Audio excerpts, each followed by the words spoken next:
Metallic bond की तरफ आते हैं ना, तो ये मेटेलिक बॉन्ड क्या होता है।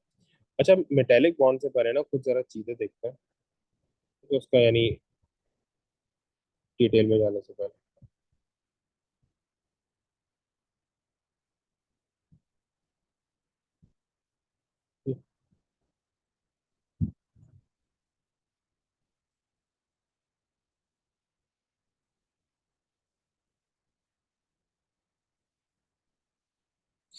देखो, इलेक्ट्रॉन्स जो होते हैं ना, इलेक्ट्रॉन्स तीन टाइप के होते हैं। ठीक है, इलेक्ट्रॉन्स तीन टाइप के होते हैं ना। एक इलेक्ट्रॉन्स होते हैं फिक्स्ड इलेक्ट्रॉन, या जिनको हम नॉर्मल इलेक्ट्रॉन्स बोलते हैं ना, जो आपके शेल्स में होते हैं। ठीक है, जिनके ऊपर कोई फोर्स नहीं होती, कुछ नहीं होता ना, जो आपके शेल्स में होते हैं, चाहे ये पेरिस हो, कुछ भी हो। Electrons in shell. ठीक है, एक ये हो गए। सेकेंडली आपके पास होते हैं फ्री इलेक्ट्रॉन्स। ये फ्री इलेक्ट्रॉन्स क्या होते हैं, जो आपके पास आइंस की फॉर्म में होते हैं, यानी कि जिस तरह आप वो करते थे ना, Na ने एक इलेक्ट्रॉन लूज किया, ये हो गया Na+ गैस, और एक इलेक्ट्रॉन इसने और लूज किया। अब जो ये वाला इलेक्ट्रॉन है ना, ये फ्री इलेक्ट्रॉन है। अब ये आजाद है, जिसके साथ चाहे बॉन्ड बना सकता है, जिसके साथ चाहे, और जिसके साथ चाहे वो एटम के साथ ऐड हो सकता है, किसी के भी वैलेंस शेल में। जिस तरह ये NaCl में होता था, ये Cl के साथ जाके ऐड हो जाता था। ठीक है, जब हम ये आयनिक बॉन्डिंग फॉर्म करते थे। इसी तरह से एक थर्ड टाइप होती है, जिसको बोलते हैं डी लोकलाइज इलेक्ट्रॉन। जिसको बोलते हैं डी लोकलाइज इलेक्ट्रॉन। क्या बोलते हैं? D localise electrons. ये क्या होते हैं? अच्छा, मेटल में ये बाय नेचर होते हैं, यानी कि ये होते क्या है, ना तो ये फ्री होते हैं, ना ही ये फिक्स इलेक्ट्रॉन होते हैं, ना ही ये शेल में होते हैं, ना ही ये बिल्कुल फ्री होते हैं। ये क्या होता है कि आपका जो मेटल होता है ना, उसके बिल्कुल कॉर्नर पे एग्जिस्ट करते हैं। ठीक है, ये बाय एनी मीन्स ये शेल से निकल जाते हैं, बिल्कुल कॉर्नर पे एग्जिस्ट कर रहे होते हैं। इनको बोलते हैं डीलोकलाइज इलेक्ट्रॉन्स ना। ठीक है, इनकी, और ये बिल्कुल माइनर एनर्जी से, ये बिल्कुल माइनर एनर्जी से जो है ना, कनेक्टेड होते हैं विद न्यूक्लियस। ठीक है, यानी कि इनको जरा सी भी जो मेटल में इलेक्ट्रिसिटी कंडक्ट होती है, वो due to these electrons conduct होती है ना, क्योंकि ये बिल्कुल माइनर ये एनर्जी से मेटल के साथ कनेक्टेड होते हैं। तो होता क्या है कि जैसी इनको थोड़ी सी एनर्जी मिलती है, ये फ्री इलेक्ट्रॉन में कन्वर्ट हो जाते हैं, और मूव करना स्टार्ट कर देते हैं, और इलेक्ट्रिसिटी कंडक्ट करते जाते हैं। ठीक है, इस तरीके से। अब यहाँ पे देखो, जैसे कि फर्स्ट करो, मेरे पास Na, ये Na का एटम है पूरा।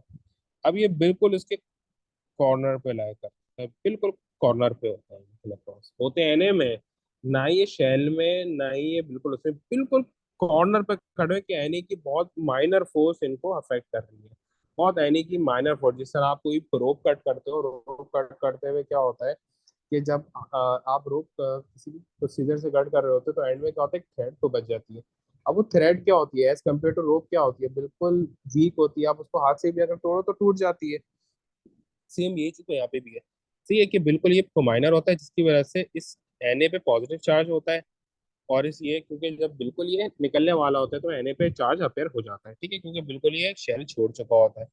अब इस तरीके से देखो, कभी भी एक Na तो नहीं होगा, मल्टीपल एनेज होते हैं, बिलियंस और मिलियंस में एनेज होते हैं, यानी वो सोडियम होंगे। तो एक सोडियम मैंने यूं बनाया, एक सोडियम यूं बनाया, एक सोडियम यूं बनाया, और एक सोडियम यूं बनाया। ठीक है,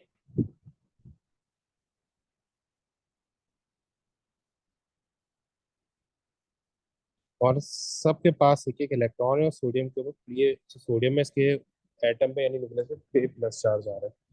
तो अब होता क्या है, यहाँ पर मेरे पास एक हो गया सी ऑफ इलेक्ट्रॉन्स। यहाँ पे एक चीज मेरे पास क्या हो गई, सी ऑफ इलेक्ट्रॉन्स हो गए। ठीक है, यानी इनको हम सी ऑफ इलेक्ट्रॉन्स बोलते हैं, बहुत सारे इलेक्ट्रॉन्स हो गए। और प्लस यहाँ पे क्या हो गए, पॉजिटिव आयन ऑफ मेटल आ गया। क्या आ गया? पॉजिटिव आयन ऑफ मेटल आ गया। ठीक है, तो अब होता क्या है कि इन सी ऑफ इलेक्ट्रॉन्स और इन पॉजिटिव आयन ऑफ मेटल्स में, इन पॉजिटिव आयंस ऑफ मेटल्स में अट्रैक्शन क्रिएट होती है इन सी ऑफ इलेक्ट्रॉन्स, और ये पॉजिटिव आयन में अट्रैक्शन क्रिएट होती है, और ये अपने नेबरिंग के साथ करते हैं। यानी कि अगर वो लेट्स से ये 1 है, ये 2 है, ये 3 है, और ये 4 है, 5 है, तो 1 वाले का जो इलेक्ट्रॉन है ना, वो 2 वाले है नहीं के पॉजिटिव आयन से अट्रैक्शन क्रिएट करेगा। इसी तरीके से ये वाला इलेक्ट्रॉन अपने नेबरिंग के साथ, और ये वाला इलेक्ट्रॉन अपने नेबरिंग Na प्लस के साथ, और ये भी आगे कर रहा होगा किसी के साथ, और इसके साथ भी कोई फोर्स पीछे से इलेक्ट्रॉन से हारी होगी। सही है। तो इस फोर्स को बोलते हैं, इस अट्रैक्शन को बोलते हैं मेटेलिक बॉन्ड। इस अट्रैक्शन को क्या बोलते हैं? Metallic bond. ये इस अट्रैक्शन को बोलते हैं हम मेटेलिक बॉन्ड। सही, इस अट्रैक्शन को क्या बोलते हैं? मेटेलिक बॉन्ड हमको बोलते हैं। यानी कि the bond form between the sea of electron and the positive ions of metal. ठीक है, इनको बोलते हैं मेटेलिक बॉन्ड। अच्छा, मेटेलिक बॉन्ड में क्या होता है? मेटेलिक बॉन्ड की कुछ स्ट्रेंथ होती है। ठीक है, मेटेलिक बॉन्ड की स्ट्रेंथ होती है जो कि कुछ सर्टेन फैक्टर्स के ऊपर डिपेंड करती है। ठीक है, मेटेलिक बॉन्ड की कुछ फोर्स होती, स्ट्रेंथ है जो कि कुछ सर्टेन फैक्टर्स के ऊपर डिपेंड करती है। ठीक है,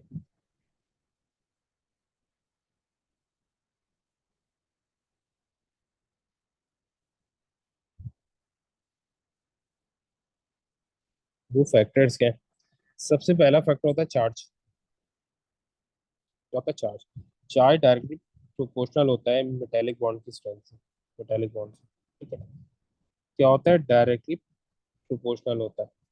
क्या मतलब? जितना ज्यादा चार्ज होगा मेटेलिक बॉन्ड की स्ट्रेंथ उतनी ज्यादा होगी। सही है, जितना ज्यादा चार्ज होगा मेटेलिक बॉन्ड की स्ट्रेंथ उतनी ज्यादा होगी। सही है, सही है। यहाँ पर ये जितना ज्यादा चार्ज होगा मेटेलिक बॉन्ड बिल्कुल ही चेंज होगा, समझ ही नहीं आएगा। मेटेलिक बॉन्ड की स्ट्रेंथ, जितना ज्यादा चार्ज होगा मेटेलिक बॉन्ड की स्ट्रेंथ उतनी तो ज्यादा होगी। जैसे कि अगर मैं मैग्नीशियम और सोडियम का ये कंपैरिजन करूँ, तो देखो मैग्नीशियम के पास चार्ज होता है +2, तो जो ये इलेक्ट्रॉन रिलीज करेगा, ये भी 2 इलेक्ट्रॉन करेगा रिलीज, एक इलेक्ट्रॉन ही करेगा ये रिलीज। ठीक है, ये भी 2 इलेक्ट्रॉन करेगा रिलीज का।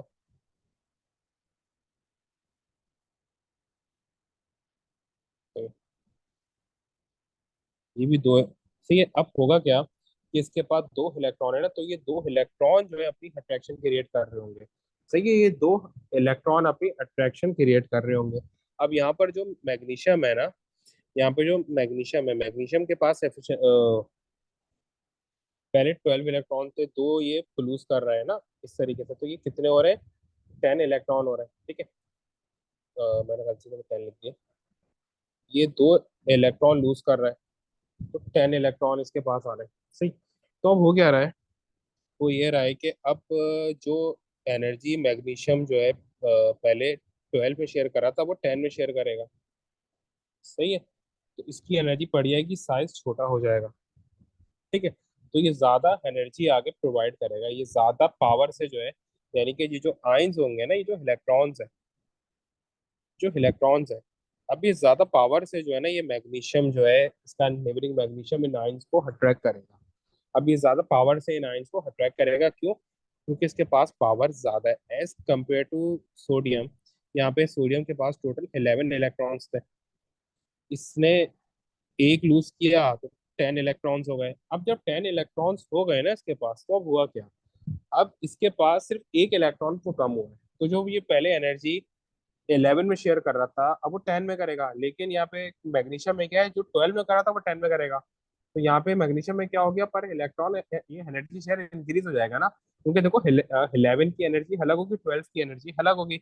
जो सोडियम है उसकी एनर्जी रिलेटिवली वो कम होगी, मैग्नीशियम की एनर्जी रिलेटिवली ज्यादा होगी, क्योंकि चार्ज तो ज्यादा हो गया है। सही है, क्योंकि यहाँ पे इलेक्ट्रॉन भी ज्यादा है, क्योंकि इलेक्ट्रॉन ज्यादा है, तो वो भी ज्यादा एनर्जी है ये अप्लाई करेंगे, और मैग्नीशियम के ऊपर चार्ज भी तो ज्यादा है, तो ये भी ज्यादा एनर्जी अप्लाई करेगा। दूसरी चीज होती है साइज। जितना छोटा साइज, यानी कि साइज इनवर्सली प्रोपोर्शनल होता है मेटेलिक बॉन्ड की स्ट्रेंथ से। साइज क्या होता है? मेटेलिक बॉन्ड की स्ट्रेंथ से इनवर्सली प्रोपोर्शनल होता है। साइज मेटेलिक बॉन्ड की स्ट्रेंथ से इनवर्सली प्रोपोर्शनल होता है। किस तरीके से होता है? देखो, जितना साइज छोटा ये होता है ना, देखो अगर साइज बड़ा होगा ना, जैसे अगर मैं मैग्नीशियम और सोडियम की बात करूँ, यहाँ पे तो मैंने दोनों का साइज सेम बनाया है, या फिर मैग्नीशियम को थोड़ा ये ग्रेटर कर दिया है। मैग्नीशियम का साइज जो है ना छोटा होता है सोडियम के साइज से। मैग्नीशियम का साइज अगर यूं है तो सोडियम का साइज यूं होगा, बड़ा साइज होगा।